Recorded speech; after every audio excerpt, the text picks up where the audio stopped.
Hi, I'm Robert Church.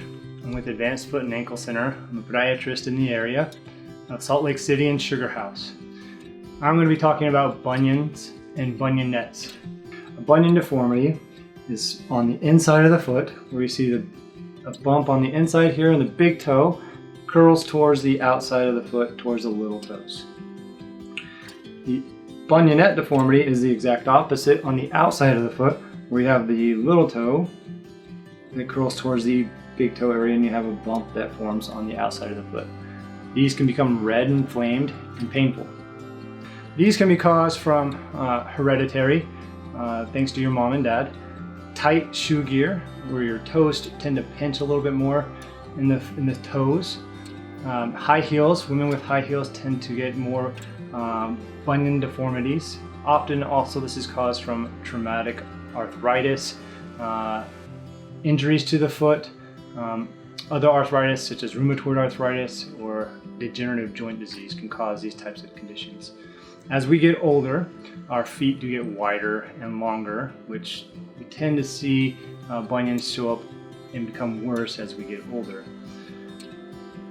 In the foot, these areas tend to turn red and get inflamed and start to be painful with range of motion or activities. Oftentimes we will see this deformity be painful with shoe gear. Prevention, people often wonder, what can I do to prevent a bunion from occurring if my mom and dad had one, or if you want to just prevent the worsening condition of a bunion. Monitoring your feet is one way to do it. Kind of keep an eye on the deformity, make sure it doesn't continue to get worse. Good supportive shoes, wide shoes that give enough room for the toes and the big toe joint and the little toe joint so that they don't continue to rub or irritate, and avoiding high heels for women. Another thing that is useful is bunion padding.